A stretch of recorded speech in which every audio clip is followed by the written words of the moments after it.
राधे राधे प्यारे बच्चों, कैसे हैं आप लोग। मैं आशा करता हूं कि आप लोग अच्छे होंगे। आज मैं आप लोगों के लिए बहुत ही शानदार टॉपिक लेकर के अपने चैनल के माध्यम से आया हूं।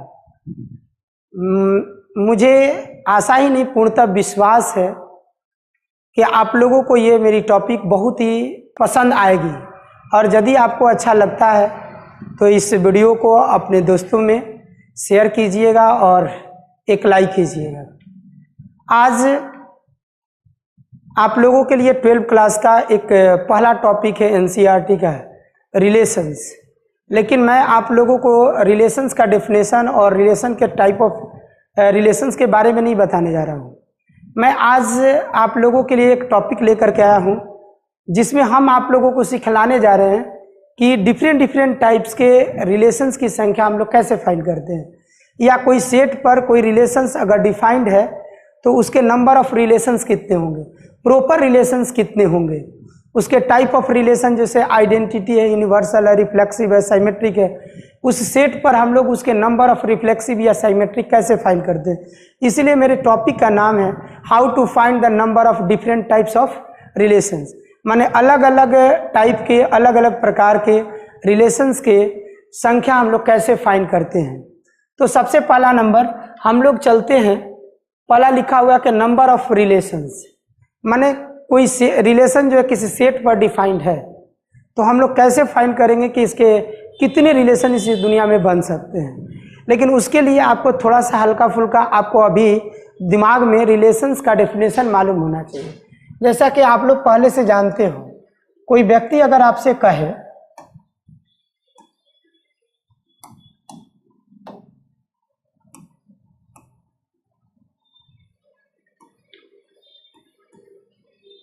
कि रिलेशन क्या है, तो रिलेशन जो है एक नॉन एम्प्टी सेट ए है और दूसरा नॉन एम्प्टी सेट बी है। और कोई कह रहा है ए जो रिलेशन आर जो है ए से बी में क्या है, डिफाइंड है। इसका मतलब ए के एलिमेंट्स जो बी के एलिमेंट से इस रिलेशन के अंतर्गत किसी न किसी तरह का रिलेशन आपस में रखते हैं।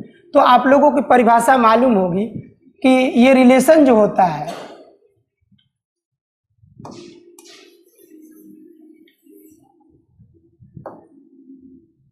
यानी कि आप लोगों को सबसे पहला number of relations number of relation जाने से पहले थोड़ा सा आपको जानकारी होना चाहिए रिलेशन का डिफिनेशन। तो रिलेशन का डिफिनेशन क्या होती है, आप जानते हैं कि कोई भी रिलेशन सेट ए से बी पर डिफाइंड है, तो ए क्रॉस बी के जितने भी सबसेट होते हैं, प्रत्येक सबसेट ए से बी में एक क्या कहलाती है, रिलेशन कहलाती है। फिर एक बार दोबारा रिपीट कर दे रहे हैं, कोई रिलेशन ए से बी में डिफाइंड है, तो रिलेशन क्या है, इसका अर्थ हुआ कि ए से बी में जितने भी रिलेशंस हैं वह ए क्रॉस बी का कोई ना कोई उप समुच्चय है। अब आप लोगों को ये भी जानकारी होगा, थोड़ा सा हम इस पर चर्चा करने से पहले अभी हमने कहा कि एक उप समुच्चय, तो उप समुच्चय अर्थात सबसेट क्या है, तो कोई सेट ए है जिसमें नंबर ऑफ एलिमेंट्स जो है वह n है। तो कोई व्यक्ति पूछेगा कि भैया आप बताइए कि number of subset on set A तो कितना होगा, 2 के पावर n। ये आप लोग बहुत पहले से ही जानते हैं, 11th क्लास में ही पढ़ चुके होंगे कि किसी भी सेट में n एलिमेंट्स हो तो उसके सबसेटों की संख्या कितनी होगी, 2 के पावर n होगी।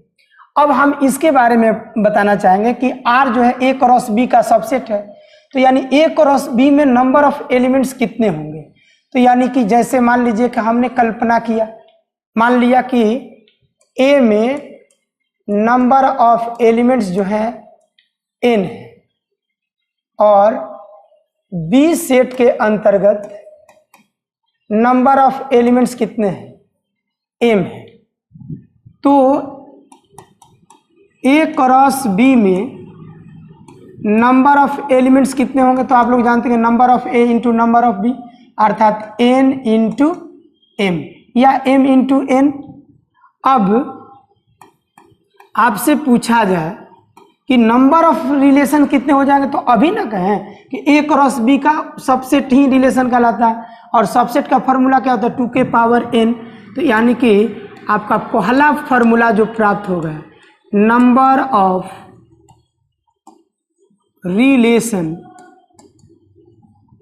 रिलेशंस ऑन या from relations from set A to set B, माने सेट ए से बी में नंबर ऑफ रिलेशंस कितने होंगे, तो 2 के पावर ए क्रॉस बी में कितने एलिमेंट्स हैं, n इंटू एम। ये आपका पहला फार्मूला प्राप्त हो गया। लेकिन हम लोगों को जो मिलेगा वह सिंगल सेट पर अधिकतर मिलता है। जैसे अभी हमने कहा कि आपको अधिकतर कैसे मिलेंगे, कि एक सेट ए है जिसमें नंबर ऑफ एलिमेंट्स क्या है,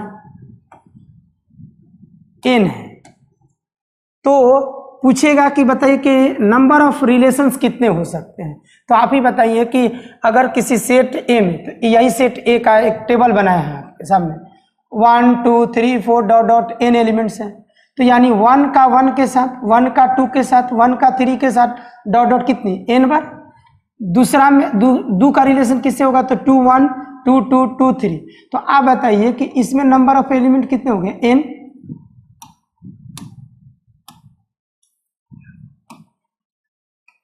1 के साथ कितना एलिमेंट्स होगा, n। इसके साथ भी एलिमेंट्स कितने होंगे, n।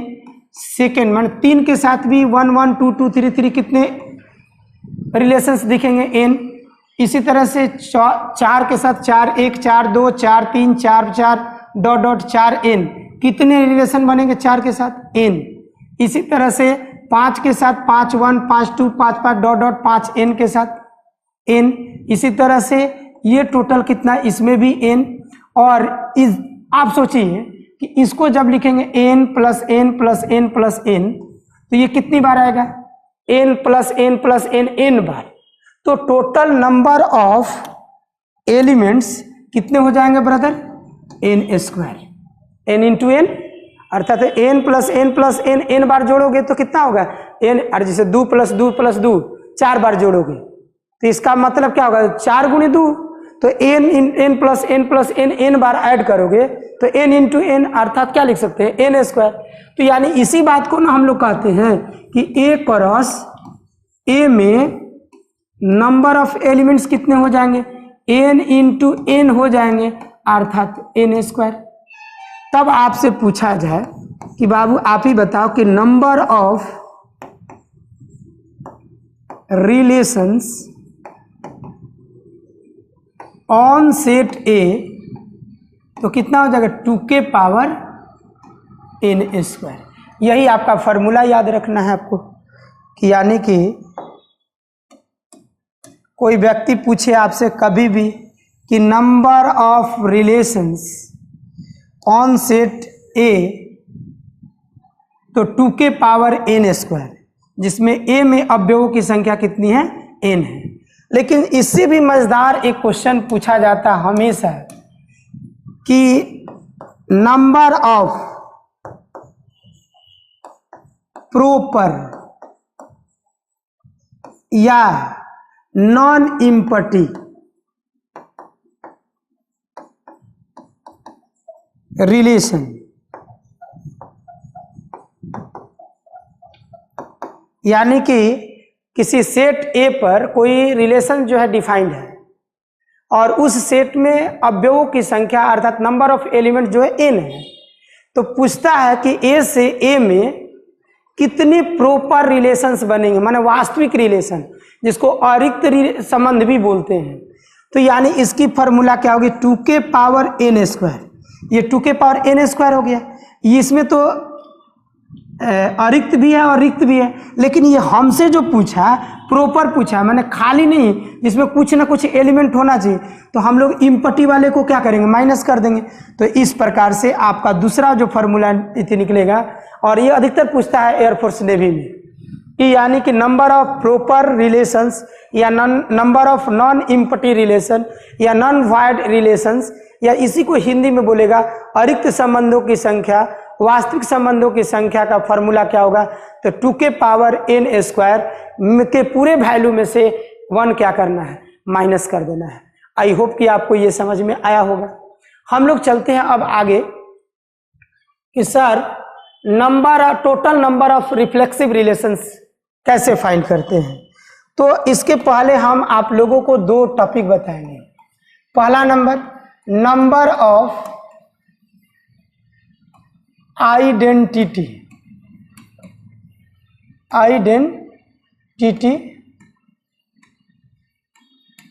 रिलेशंस। आप ही बताइए, कोई आपसे व्यक्ति पूछे कि अगर कोई सेट ए है जिसमें नंबर ऑफ एलिमेंट्स n है, तो उस सेट के अंतर्गत रिलेशन में आइडेंटिटी रिलेशंस कितना होगा, तो आप क्या बताओगे? यही बताओगे कि सर आइडेंटिटी होने के लिए आपको याद होगा कि यानी खुद का केवल खुद के साथ, माने सेट ए में जितने भी एलिमेंट है, जैसे 1 2 3 4 5 डॉट n तक, तो सिर्फ और सिर्फ 1 का 1 के साथ, 2 का 2 के साथ, 3 का 3 के साथ, 4 का 4 के साथ, 5 का 5 के साथ अगर n का केवल रिलेशन हो, तो हम बोलेंगे कि ये केवल आइडेंटिटी है। तो आप ही बताइए कि किसी भी सेट में 1 1 2 2 3 3 डॉट डॉट माने जितने नंबर ऑफ एलिमेंट्स होंगे, तो ये सिर्फ कितनी बार आएगा, 1 बार आएगा। तो आपको इसमें ज़्यादा दिमाग लगाने की जरूरत नहीं है। किसी भी सेट पर, दुनिया के कोई भी सेट पूछे दे दिया हुआ, तो उसमें केवल पूछे आपसे कि आइडेंटिटी रिलेशन की संख्या कितनी होगी, तो आपको डायरेक्ट बोलना है 1। इसमें तो किसी तरह का कोई ज़्यादा दिमाग लगाने की जरूरत नहीं है। दूसरा इसी टाइप का रिलेशंस पूछा जाएगा, नंबर ऑफ यूनिवर्सल रिलेशंस। तो ये भी आपको मालूम है कि यूनिवर्सल रिलेशंस का मतलब क्या है, आर जब ए क्रॉस ए के क्या हो जाए, बराबर हो जाए, तो उसे हम लोग क्या बोलते हैं, यूनिवर्सल रिलेशन बोलते हैं। यानी ए क्रॉस ए के सारे एलिमेंट्स ऑर्डर पेयर के रूप में जो होते हैं, वह सारा का सारा रिलेशंस में मौजूद हो, तो उसे हम लोग क्या कहेंगे कि ये सर यूनिवर्सल है, सार्वत्रिक है। यानी कि ये 1 1 2 2 3 3 4 4 ये सारे के सारे एलिमेंट्स जब इस रिलेशन के अंतर्गत मौजूद होगा, तो उसी को क्या बोलते हैं, यूनिवर्सल। तो इस प्रकार से ए क्रॉस ए के बराबर एक ही न रिलेशन से आएगा। इस प्रकार से दूसरा भी आई होप आप लोगों को समझ में आया होगा कि सर इसके भी कितने होंगे, 1 होंगे। आगे नेक्स्ट चलते हैं, जो हम लोगों को सबसे ज़्यादा किताब में यानी एग्जाम में, बोर्ड एग्जाम में हो या किसी कंपटीशन एग्जाम में भी जो पूछी जाती है, वह पूछा जाता है कि यानी कि total number of reflexive relation कितने होंगे किसी सेट पर, माने स्वतुल्य संबंधों की संख्या दी हुई सेट पर कितना फाइंड होगा। तो सबसे पहले नंबर, उसके लिए हम लोग फार्मूला एक फाइंड करेंगे, लेकिन हम डायरेक्ट फार्मूला ना लिख करके हम उसको समझाने की कोशिश करेंगे। पहला नंबर की रिफ्लेक्सिव रिलेशन है क्या, रिफ्लेक्सिव रिलेशन क्या है, जिसको हम लोग बोलते हैं स्वतुल्य संबंध।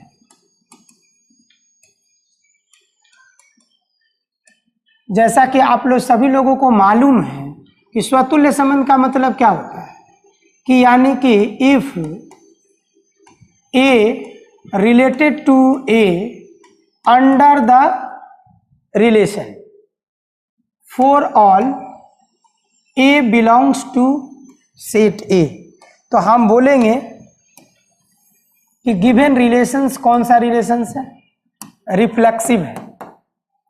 अब इसमें थोड़ा सा समझने वाली बात है कि ए का रिलेशन ए के साथ हो और इसके अलावा भी उसमें प्रेजेंट है, तब भी कोई दिक्कत नहीं है। इसका अर्थ हुआ, यहां पर ये भी ध्यान रखोगे, यहां हम लोग लिखते हैं एवरी या each a elements belongs to a, माने ए सेट ए के प्रत्येक एलिमेंट्स का ए का रिलेशन ए के साथ हो, इसके अलावे और भी होगा तब भी वह क्या होगा, रिफ्लेक्सिव होगा। अब उसके डेफिनेशन के अनुसार सोचिए तो हमको क्या होना चाहिए। तो अब कोई व्यक्ति आपसे पूछे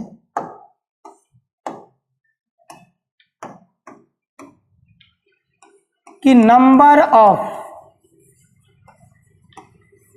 रिफ्लेक्सिव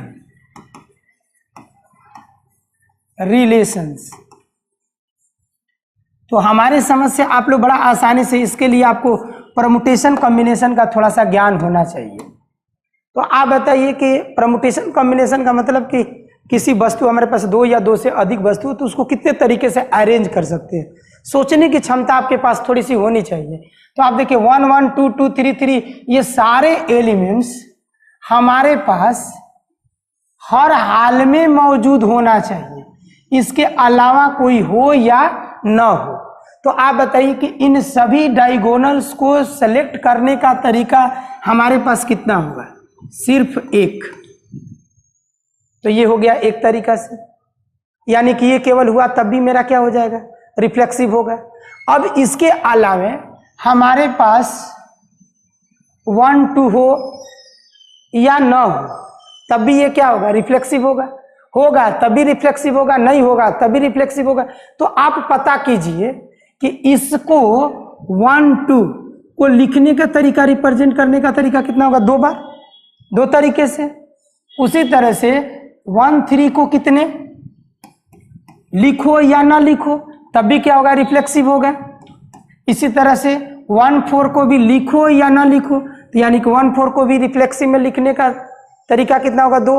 अब सबसे मेरे पास समस्या उत्पन्न होता है कि सर ये कितने एलिमेंट्स हैं। तो आप लोगों को यहाँ पर मालूम होगा कि नंबर ऑफ डायगोनल्स में, यानी कि मेन डायगोनल्स में नंबर ऑफ एलिमेंट्स कितने हैं, n है, अर्थात 1 1 2 2 3 3 4 4 डॉट डॉट n तक। तो ये कितने एलिमेंट्स हुए, n हुए। और आपको पूछा जाए कि सर a क्रॉस a में टोटल नंबर ऑफ एलिमेंट्स कितने थे, तो यानी कि टोटल नंबर ऑफ एलिमेंट्स जो थे सर n स्क्वायर थे, और डायगोनल में कितने हैं, n है। तो यानी कि ये डायगोनल वाला एलिमेंट्स तो हमको हर हाल में एक ही तरीका से लिखना है रिफ्लेक्सिव के लिए, ये तो रखना ही रखना है आपको, ये हो या ना हो। तो आप सोचिए कि आपके पास टोटल संख्या कितनी है, n स्क्वायर। n स्क्वायर में आप डायगोनल को निकाल दोगे, क्योंकि इसको तो एक ही तरीके से लिख सकते हैं। तो n स्क्वायर में से n घट जाएगा, तो ये जितनी भी संख्या है, जिसे अगर 1 1 2 2 3 3, ये सारी संख्याओं की संख्या कितनी हो जाएगी, n स्क्वायर माइनस n। अब ऐसे भी समझ में नहीं आ रहा तो एक एग्जाम्पल ले रहे हैं। मान लीजिए कि हमारे पास 1 2 3 एलिमेंट्स हैं, 1 2 3 एलिमेंट्स हैं। तो a क्रॉस a में टोटल एलिमेंट्स कितने हो जाएंगे, 3 का 9, और डायगोनल जो होगा इसका 3 गो इधर एलिमेंट्स लिखेंगे और 3 गो इधर, तो डायगोनल में 3 गो एलिमेंट्स होगा। तो इस डायगोनल में को हटा देंगे तो बाकी जो एलिमेंट्स हमारे पास बचा है वह कितना होगा, 6 ही न बच रहा है। तो ये तो आपको 3 गो रखना ही रखना है रिफ्लेक्सिव में, ये 6 एलिमेंट्स रखिए या ना रखिए। तो इसके प्रत्येक एलिमेंट्स को रखने के कितने तरीके, 2 तरीके, रखें या ना रखें।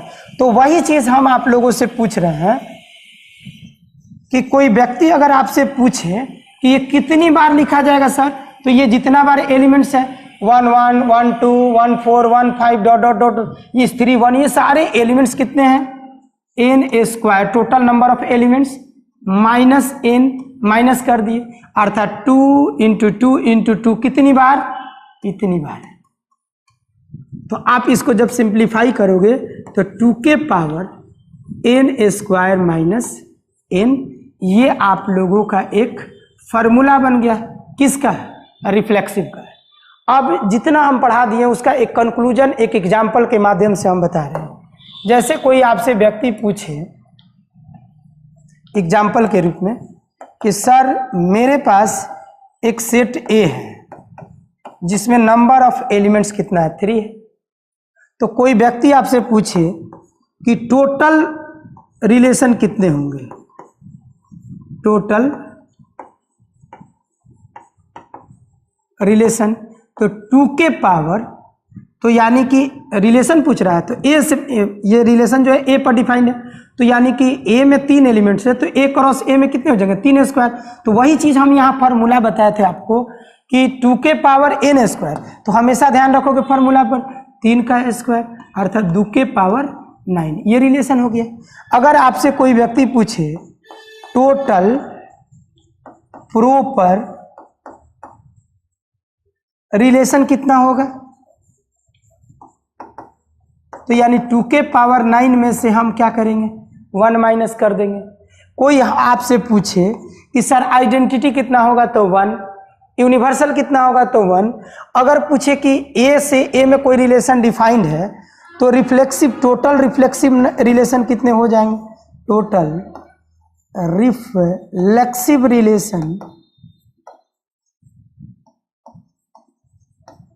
रिलेशंस कितने हो जाएंगे, तो 2 के पावर n स्क्वायर की जगह कितना 9 माइनस कितना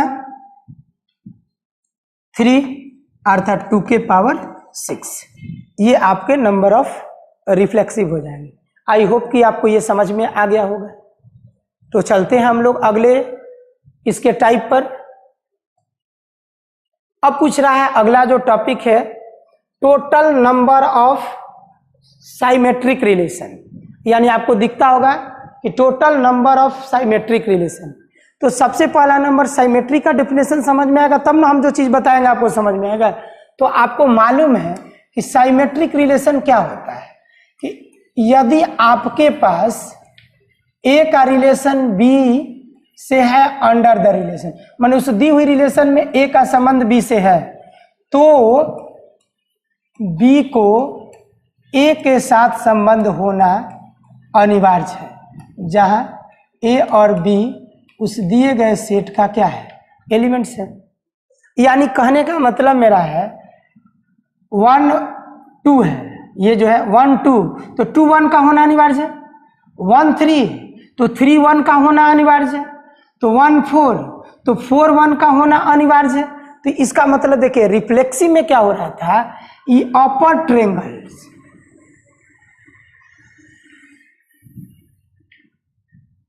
को और नीचे वाले ट्रायंगल्स को भी हमको कितने तरीके से लिख सकते थे, लेकिन अब आप सोचिए जब रिफ्लेक्सिव कहिएगा तो 1 2 अगर आपके रिलेशन में होगा तो 2 1 ऑटोमेटिक होना चाहिए तब ना साइमेट्रिक बोलेंगे। तो आप बताइए कि इसके लिए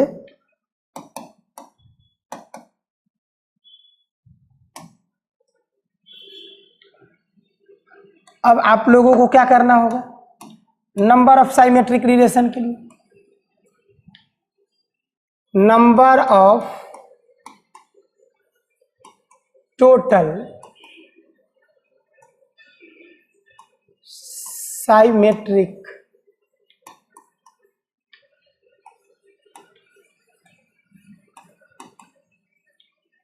रिलेशंस। आप सोचिए साइमेट्रिक रिलेशन में ये हो या न हो, तो मान लीजिए कि इसको गौर कीजिएगा, इसमें आपको डायगोनल एलिमेंट्स कितने हैं टोटल,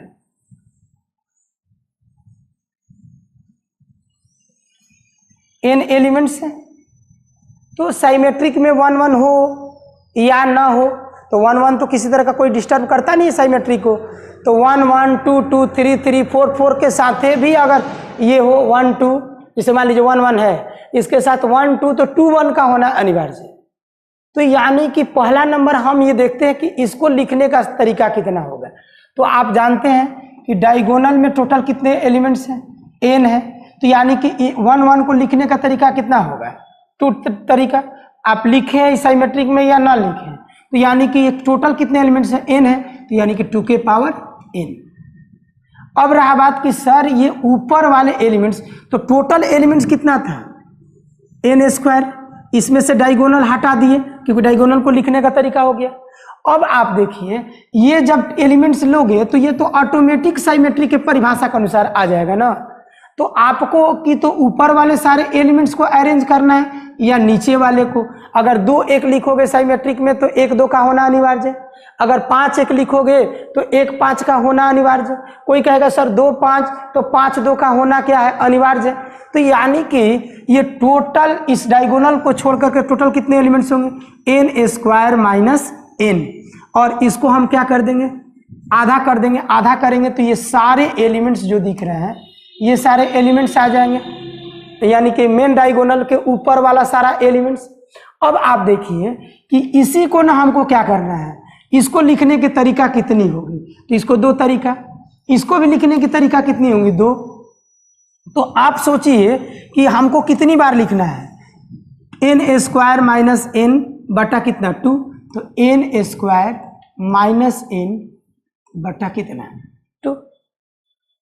अब इस दोनों को मैथमेटिकली आप लोग सिंप्लीफाई कर दो, लॉ ऑफ एक्सपोनेंट्स माने घातांक के जो रूल्स है, तो 2 के power n plus n square minus n बटा 2।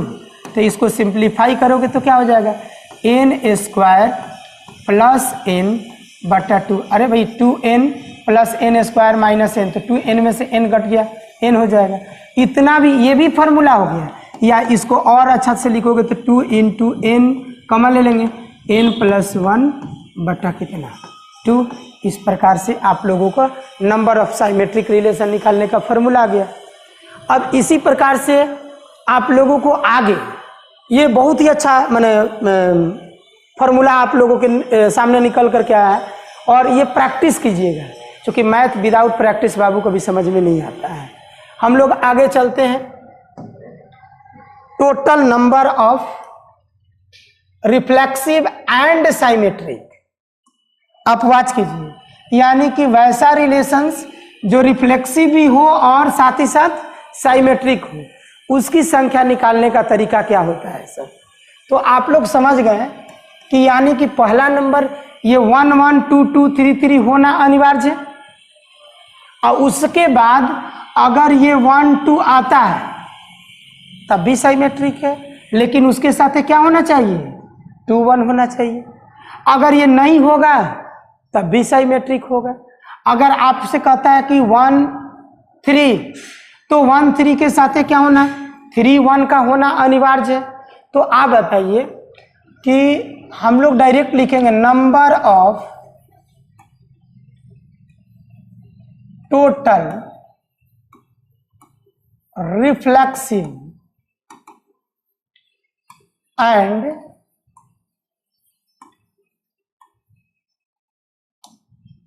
साइमेट्रिक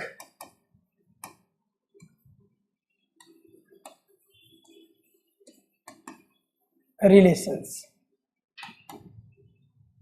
तो आप ही बताइए कि टोटल ऑफ रिफ्लेक्सिव और साइमेट्रिक रिलेशंस की बात कर रहा है, तो यानी कि रिफ्लेक्सिव भी होना चाहिए। तो इसका मतलब इसको तो सेलेक्ट करने का एक ही तरीका ना होगा, सिर्फ और सिर्फ एक तरीका से सेलेक्ट कर सकते हैं, यानी इसको अनिवार्य। देखिए इसमें क्या हुआ, ये होता है या नहीं होता।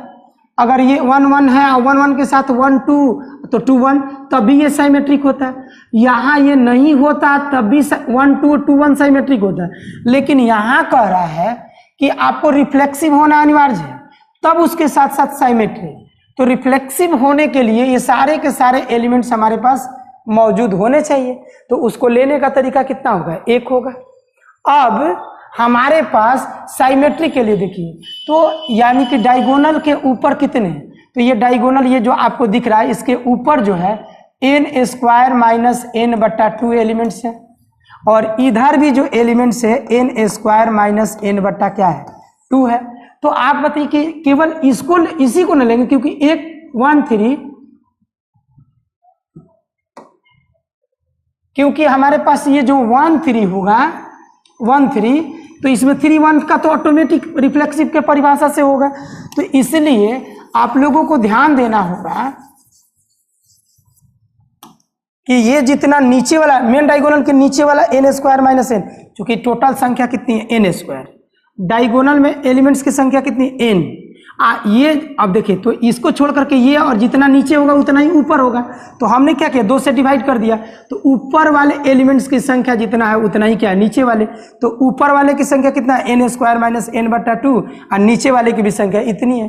तो हमारे कहने का तात्पर्य ये है कि आप 3 1 जो लोगे तो रिफ्लेक्सिव के परिभाषा के अनुसार तो 1 3 तो ऑटोमेटिक आएगा, तो हमको केवल कितना 1 3 को लेने का तरीका कितना होगा, तो यानी कि 2 के पावर n² - n/2 अर्थात हम लिख सकते हैं 2 के पावर n² - n/2। ये भी आपका एक फार्मूला हो गया, या इसको और थोड़ा सा लिखेंगे तो n × n-1 बटा में कितना 2। इस प्रकार से आपका ये क्या हो गया total number of reflexive and symmetric निकालने का फार्मूला हो गया। आई होप कि आप लोग सभी लोगों को समझ में आ गया होगा, लेकिन फिर भी हम एक बार रिपीट कर दे रहे हैं कि कोई व्यक्ति अगर आपसे पूछे कि कोई रिलेशन सेट ए पर डिफाइंड है और ए में नंबर ऑफ एलिमेंट्स जो है वह n है, तो टोटल नंबर ऑफ रिलेशन कितना होगा, तो 2 के पावर n² होगा। कोई व्यक्ति पूछे total proper off number relation कितने होंगे, प्रॉपर रिलेशंस कितने होंगे, तो 2 के पावर n² के पूरे वैल्यू में से एक क्या करेंगे माइनस कर देंगे। कोई व्यक्ति पूछे आपसे कि आइडेंटिटी रिलेशंस कितने होंगे उस सेट पर, तो 1। यूनिवर्सल रिलेशन कितने होंगे, तो 1। अगर कोई पूछेगा कि रिफ्लेक्सिव रिलेशन कितने होंगे, तो यानी 2 के पावर n² - n। अगर आपसे कोई भी पूछे कि साइमेट्रिक कितने होंगे, तो 2 के पावर n × n+1 बटा में 2। और रिफ्लेक्सिव एंड साइमेट्रिक माने स्वतुल्य तथा सममित की संख्या कितनी होगी, तो यानी 2 के पावर n × n-1 बटा 2। इस प्रकार से आई होप कि आपको समझ में आया होगा। जैसे एक चीज़ और हमको बताना था फाई के बारे में, जैसे फाई जो है, अब हमारे फाई में तो कुछ एलिमेंट ही नहीं होता है, तो हमारे पास जिसे रिफ्लेक्सिव का साइमेट्रिक का बताया है ए बी रहेगा तब ना हमको बी ए चेक करना होता है, तो इसमें तो कुछ है ही नहीं, तो अब अगला देखने की जरूरत ही नहीं, तो साइमेट्रिक के डेफिनेशन को तो ये डैमेज करता नहीं है, तो इसलिए ये साइमेट्रिक भी है, ये याद रखिएगा, ये साइमेट्रिक भी है और साइमेट्रिक के साथ साथ ये ट्रांजिटिव भी है।